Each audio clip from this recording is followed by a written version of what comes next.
오늘 이 주일 우리에게 주시는 하나님의 말씀 마가복음 2장 말씀입니다. 마가복음 2장 먼저 우리 1절부터 5절까지의 말씀이 되겠습니다. 마가복음 2장 1절부터 5절까지의 말씀, 저와 여러분이 한 절씩 교독해서 하나님께 봉독해 올립니다. 수일 후에 예수께서 다시 가버나움으로 들어가시니 집에 계시다는 소문이 들린지라 많은 사람이 모여서 문 앞까지 들어갈 자리가 없게 되었는데 예수께서 그들에게 도를 말씀하시더니 사람들이 한 중풍병자를 네 사람에게 메워 가지고 예수께로 올세 무리들 때문에 예수께 데려갈 수 없으므로 그 계신 곳에 지붕을 뜯어 구멍을 내고 중풍병자가 누운 상을 달아내리니 5절 함께 읽습니다. 예수께서 그들의 믿음을 보시고 중풍병자에게 이르시되 작은 자야 내 죄 사함을 받았느니라 하시니. 자, 우리 그 다음 절이요 13절 우리 14절 우리 두 절을 같이 우리 한 목소리로 같이 읽겠습니다. 시작. 예수께서 다시 바닷가에 나가심에 큰 무리가 나왔거늘 예수께서 그들을 가르치시니라. 또 지나가시다가 알페오의 아들 레위가 세간에 앉아 있는 것을 보시고 그에게 이르시되 나를 따르라 하시니 일어나 따르니라. 아멘. 잠깐 기도하겠습니다. 하나님 아버지 감사합니다. 이제 하나님의 말씀을 대언하며 주님 앞에 나아갑니다. 부족한 주의 종의 입술을 하나님께서 주관하시고 하나님 온전히 하나님의 말씀만 증거할 수 있도록 하나님 붙잡아 주시고 듣는 우리 사랑하는 성도님들 하나님의 말씀을 받으시고 그 받을 때 그 마음이 하나님 움직이게 하시고 그 말씀 받아 이번 한 주도 하나님의 말씀 가운데 승리하는 우리 귀한 성도님들 될 수 있도록 하나님 은혜 베풀어 주시옵소서. 감사드리며 예수님의 이름으로 기도드립니다. 아멘. 할렐루야. 하나님의 평화가 또 하나님의 능력이 여러분과 함께 하시기를 바랍니다. 여러분 설교 말씀 들으실 때 여러분 주보를 펴시면 설교 말씀 묵상 노트가 있습니다. 여러분 말씀 묵상 노트를 보시면서 여러분 들으신 만큼 또 적으시고 말씀 묵상하시면 여러분에게 큰 은혜가 있을 줄로 압니다. 존 브룩만이라고 하는 사람이 쓴 지난 2000년 동안의 위대한 발명이라고 하는 책이 있습니다.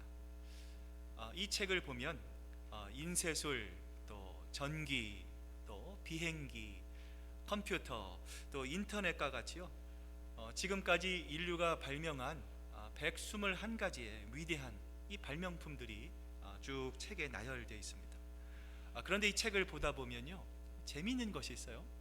이 위대한 발명품 가운데 지우개가 포함이 되어 있다라는 것입니다. 아니 목사님 무슨 지우개가 위대한 발명품입니까? 이렇게 말씀하시는 분도 아마 계실 줄로 압니다. 자, 저자는요 이렇게 이야기를 합니다. 만약에 이 지우개가 없었다면 레오나르도 다빈치의 모나리자, 이 베토벤의 이 운명 교향곡과 같은 이 위대한 음악도 탄생하지 못했을 것이다 이야기를 하면서요 여러 번 실수를 해도 이 지우개로 실수를 할 때마다 지울 수 있었기 때문에 이런 위대한 작품이 탄생할 수 있었다. 그는 이렇게 말을 합니다. 우리는 하나님의 작품입니다. 선한 일을 하게 하시려고 하나님께서 그리스도 예수 안에서 우리를 만드셨습니다. 하나님의 위대한 작품인 우리의 삶, 여러분의 삶도 마찬가지입니다. 성경은 우리에게 분명히 말씀하십니다. 죄와 허물로 우리는 완전히 죽었던 사람들이 희망을 발견할 수 없어요.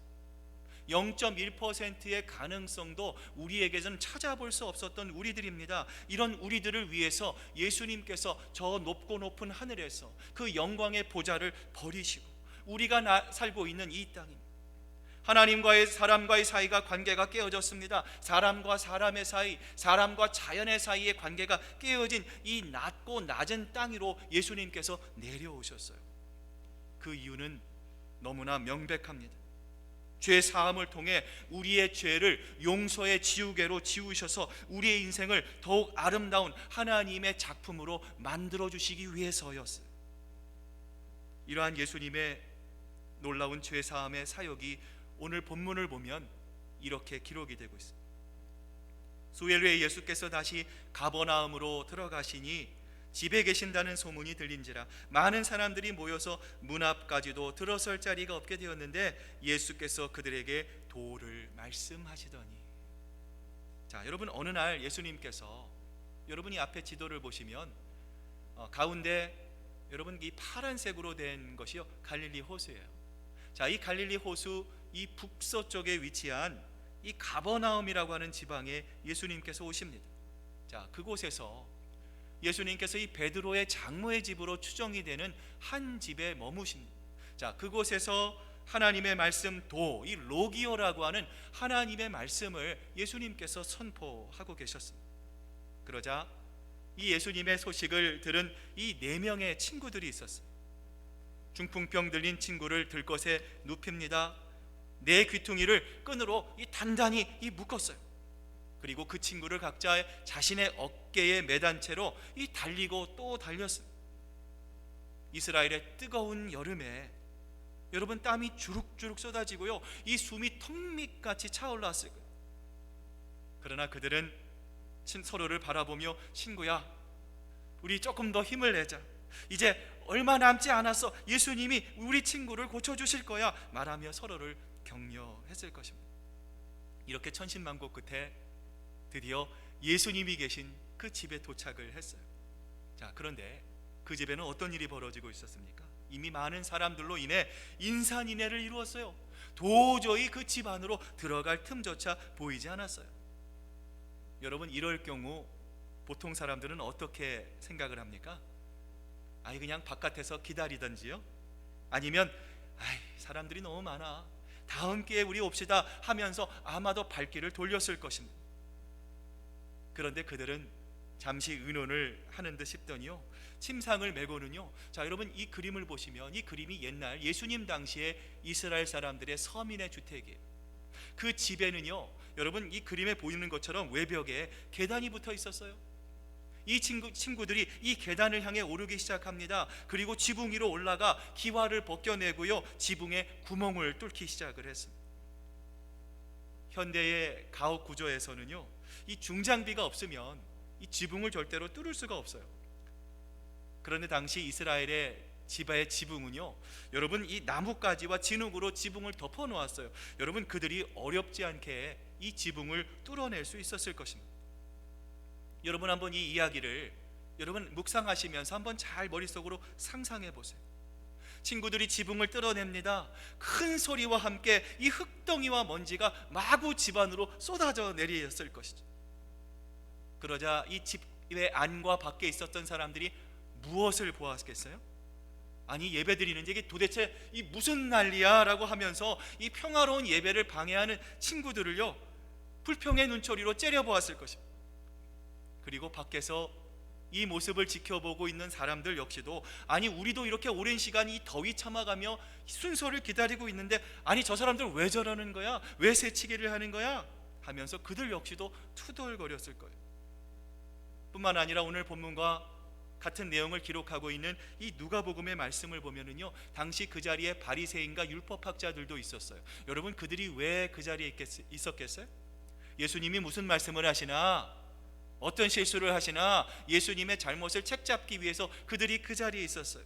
이들 역시도 이 내 친구들을 향해 비웃는 듯한 말투로 아마 이렇게 말했을 거예요. 형법 319조 주거 침입죄와 366조 재물 손괴죄로 저 사람들 아마 징역 3년형은 받을 것 같은데, 아마도 그들은요 수군거리며 비아냥거리며 이렇게 이야기했을지도 모르겠어요.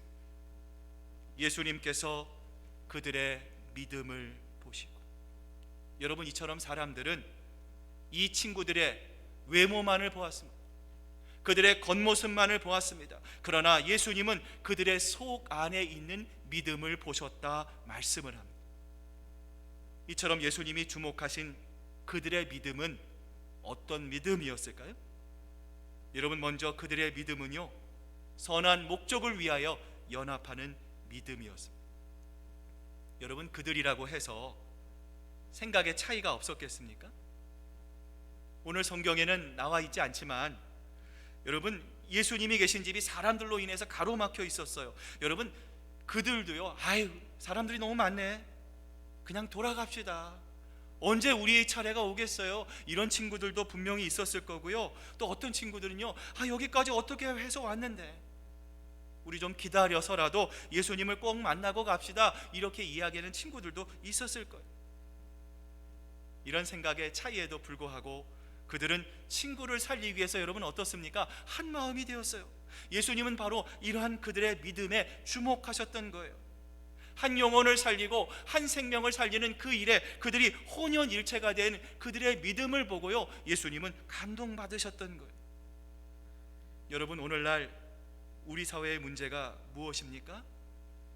바로 분열입니다. 나누어짐입니다. 갈라짐입니다. 정치인들이 서로 갈라져 있습니다. 흑인과 백인으로 나누어져 있습니다. 동과 서로 갈라집니다. 여러분, 가정이 분열되고 있습니다. 가진 자와 못 가진 자로 나눠지고 있어요. 여러분, 우리의 생각이 다를 수가 있습니다. 여러분, 하나님은요, 우리를 다양하게 만드셨어요. 여러분 한번 생각해 보세요. 나와 똑같은 사람이 여기 있다고 생각하시면요, 여러분, 그것보다 끔찍한 일이 어디 있습니까? 여러분, 비록 다르더라도 우리는 선한 목적을 위해 서로 연합하고 서로 하나가 되어야 합니다.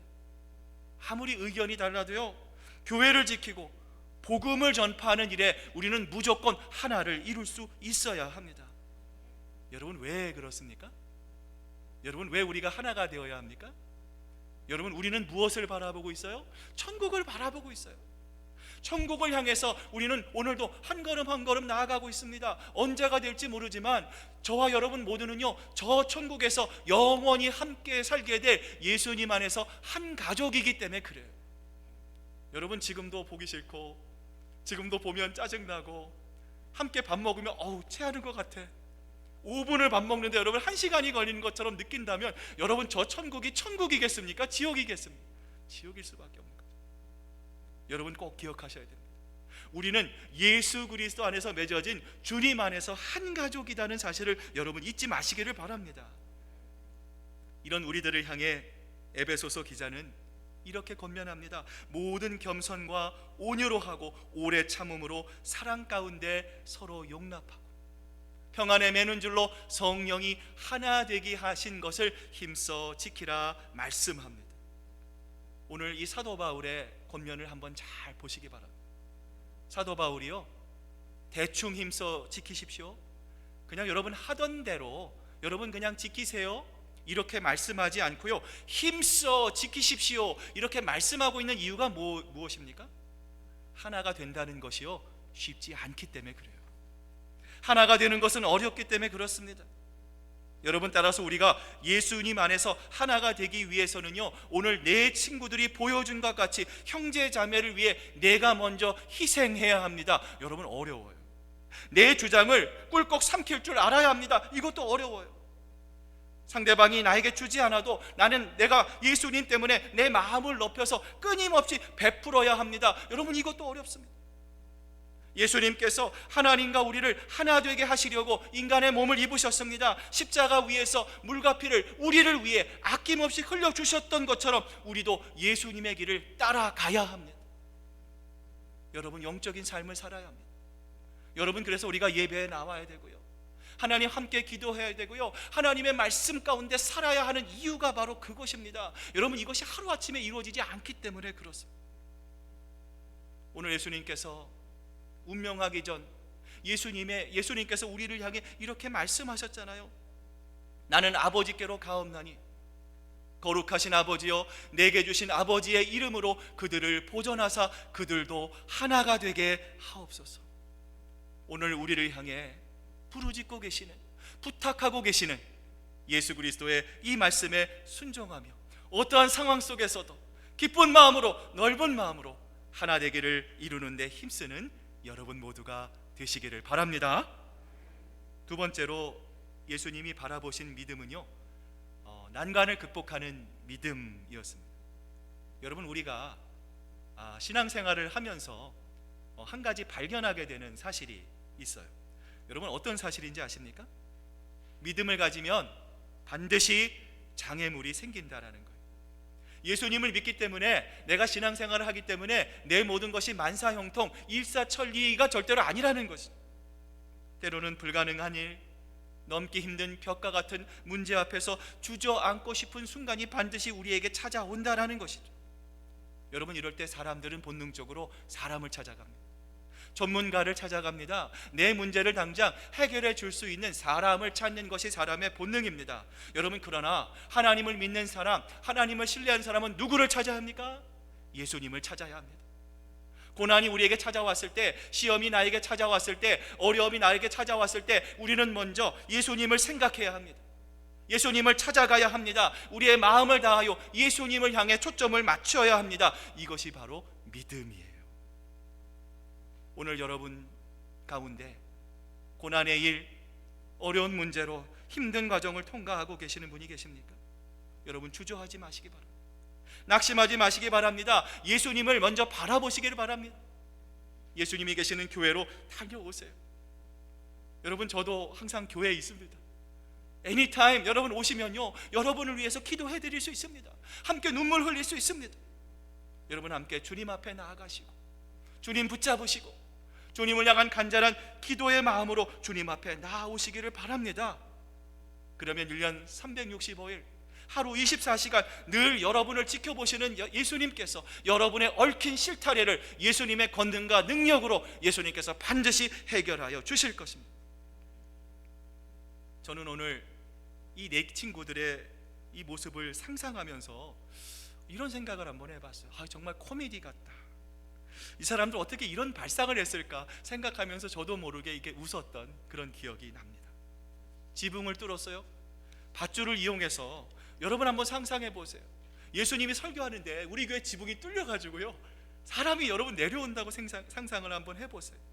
상식적으로 이 얼마나 무모하고 몰상식한 일입니까? 그런데 중요한 것은 내 친구들이 그렇게 했다라는 것입니다. 그렇게 하니까 길이 뚫렸다라는 것입니다. 우리의 믿음 역시도 지붕을 뚫어야 합니다. 없는 길을 만들어야 합니다. 못한 것을 해내야 합니다. 장애물이 있다고 여러분 포기해서는 안 됩니다. 주저앉아서는 안 됩니다. 뒤돌아보시면 안 됩니다. 우리의 힘으로는 할 수 없지만, 내 능력으로는 불가능하지만 주님이 함께 하시면, 하나님이 동행하시면 그 어떤 것도 불가능이 없다라고 하는 하나님을 향한 변함없는 믿음을 가지고 여러분 당당하게 이 코로나 시대를 살아가는 여러분 되시기를 바랍니다. 여러분, 드디어 이 친구들의 믿음을 보신 예수님께서 이 중풍병자를 향해 이렇게 선포하십니다. 적은 자야, 내 죄 사함을 받았느니라 하십니다. 자, 여러분, 그런데요, 이 중풍병자의 입장에서 여러분 한번 생각해 보세요. 이 중풍병자가 지금 예수님께 가장 듣기 원했던 음성이 있다면, 소리가 있었다면 무엇이었을까요? 내 병이 나았다, 걱정하지 마라, 일어나라, 평안히 집으로 돌아가거라. 아마도 이런 말이 아니었을까요? 근데 오늘 예수님의 입술에서 흘러나온 말씀은 치유의 말씀이 아니에요. 죄 사함의 선포였어요. 여러분, 예수님은 왜 이런 말씀을 하셨을까요?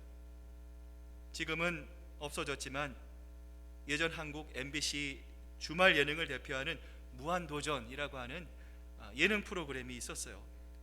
이 프로그램 멤버 중에 한 사람이 여러분 앞에 보시는 것처럼 이 정준하라고 하는 사람입니다. 이 사람이 20년 전에 이 재수할 때 삼수를 했대요. 이 짜장면 집에 가서 짜장면을 먹다가 돈이 없어가지고요, 몰래 도망쳤답니다. 자, 그래가지고요 20년 만에 그 짜장면집 주인을 다시 만나는 장면이 나왔어요. 당시 프로그램의 리더였던 유재석, 코미디언 유재석이요, 이 정준하 씨를 향해서 그깟 짜장면 값이 얼마나 된다고, 왜 진작 찾아뵙고 돈 갚아드리고 사죄하지 않았어, 이렇게 이야기를 하자 정준하 씨가 이렇게 얘기를 했어요. 제가 수없이 많이 그 짜장면 집에 찾아갔다는 거예요.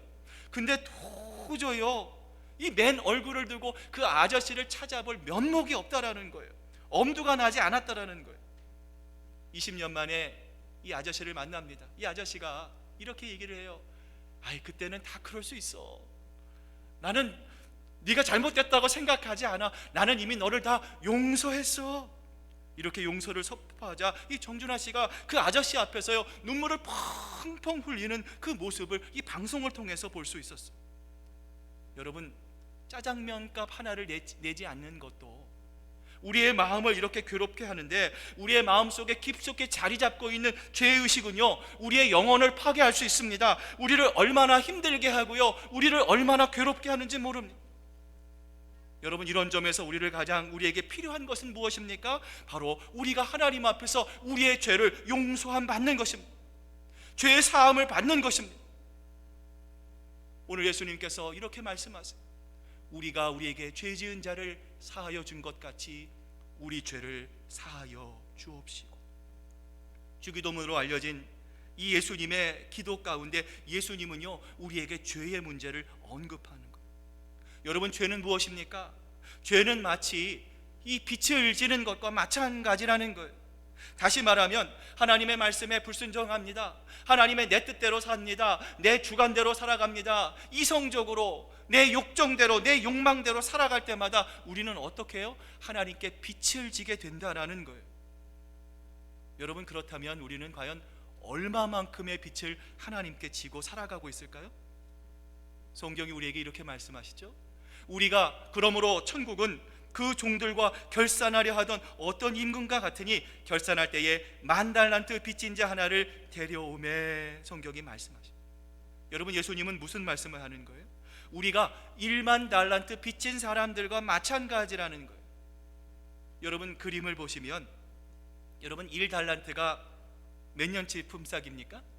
16년 품삯에.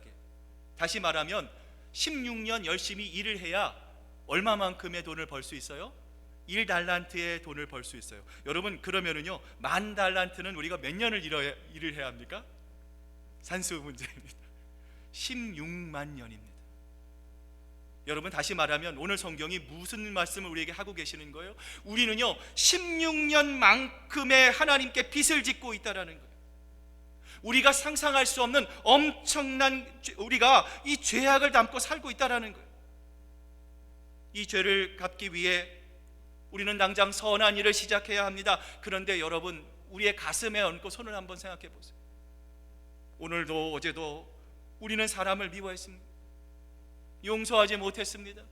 마땅히 사랑해야 하지만 사랑하지 못했습니다. 거짓말도 했습니다. 비판하려 했습니다. 하나가 되려 하지 않았습니다. 오히려 하나님께 영광을 드리기보다는 내 자신을 드러내기에 바빴습니다. 결국 이러한 반복적인 죄, 습관적인 죄는요 우리의 영혼에 죄책감과 수치심을 남길 수밖에 없는 거죠. 여러분, 문제는요 이 죄의식의 문제, 이 죄의 문제를 우리의 힘으로는요 도저히 해결할 수 없다라는 거예요. 오직 예수님만이 이러한 우리의 죄의 문제를 해결해 줄 수 있으시다라는 거예요. 오늘 예수님께서 이 중풍병자에게 이런 말씀하시잖아요. 적은 자야, 내 죄 사함을 받았느니라. 여러분, 예수님의 이 말씀은 인류 역사의 위대한 해방의 선언입니다. 죄짐을 지고 신음하던 내 아들아, 이제 내가 너의 무거운 죄짐을 맡았노라. 이제 너의 모든 채무가 탕감되었다. 이제 너는 자유인이라. 예수님께서 이 중풍병자에게 선포하는 거예요. 여러분, 혹시 이곳에 우리는 볼 수 없지만 여러분 마음속에 습관적인 죄, 반복적인 죄, 이 무거운 죄의식으로 여러분 지금 또 힘들어하고 계신 분이 혹시 이 자리에 계십니까? 예수님을 바라보시기 바랍니다. 예수님은 여러분의 죄의 문제를 해결해 주시기 위해서 하나님의 하늘의 영광을 버리고 이 땅에 오셨습니다. 그리고 십자가 위에서 흘리신 그 붉은 피가 지우개가 되셔서 더럽고 추한 우리의 모든 죄를 예수님께서 깨끗하게 씻어 주셨어요. 십자가의 사랑으로 우리에게 죄사함을 허락하여 주신 예수 그리스도만을 감사와 찬양함으로 올려드리며 주님 앞에 나아가는 저와 여러분 되시기를 바랍니다. 여러분, 두 번째로 예수님께서 이 땅에 오신 이유가 오늘 본문 14절에 이렇게 기록되어 있어요. 또 지나가시다가 알페오의 아들 레위가 세간에 앉아 있는 것을 보시고 그에게 이르시되 나를 따르라 하시니 일어나 따르니라. 여러분, 부모가 자녀들의 이름을 지을 때 보통 어떤 마음으로 이름을 짓습니까? 그냥 이름 막 짓지 않죠? 이름을 지을 때 그 자녀가 내가 지은 그 이름대로 그의 인격과 그의 성품이 아름답게 자라나기를 바라는 소망을 가지고 부모는 자녀의 이름을 지었습니다. 오늘 이 레위의 부모도 마찬가지였을 거예요. 내가 낳은 이 레위가 하나님의 말씀을 붙잡고 하나님의 말씀 가운데 하나님의 말씀을 잘 순종하는 제사장이 되기를 바라는 마음으로 레위라고 하는 이름을 지어줬을 거예요. 여러분, 그런데 이 레위가 어떻게 됩니까? 로마의 앞잡이 노릇을 합니다. 부모의 뜻과 반대가 되어 동족인 유대를 수탈하고요, 자신의 부를 축적했어요. 이러한 사람을, 이 레위를요, 사람들은 죄인 취급했어요. 쓰레기 취급했어요. 개같이 여겼어요. 이처럼 사람들이 레위의 겉모습만을 보며 그를 쓰레기처럼, 그를 죄인처럼 평가할 때 우리 예수님은 이 레위를 어떻게 바라보셨을까요? 지나가시다가 알페의 아들 레위가 세관에 앉아있는 것을 예수님께서 보셨다라는 거예요.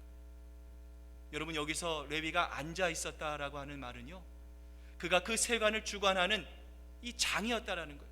오늘날로 말하면 이 세무서장의 위치에 그가 있었다라는 거예요. 그가 여기에 올라올 수 있을 때까지 얼마나 많은 노력을 했겠습니까? 얼마나 많은 공부를 했겠습니까? 그 땀과 눈물의 결과 이제는 성공했다, 이제는 좀 먹고 살만하다, 여러분, 이런 생각을 갖게 되었을 거예요. 그런데 예수님의 눈에 비친 레위는 어떤 모습이었습니까? 나는 이제 남부럽게 살 수 있게 되었습니다.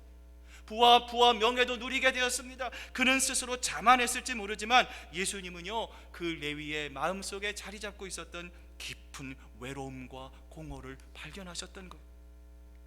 여러분, 이러한 점에서 레위의 모습은요, 오늘을 살아가고 있는 우리들의 모습일지 몰라요. 예전보다 여러분 잘 살게 되었어요. 좋은 옷을 입게 되었습니다. 좋은 차에, 좋은 환경에 여러분 우리가 살아가고 있어요. 여러분, 그런데 우리가 살아가고 있는 이 환경은 어떤가요? 더 무정해졌습니다.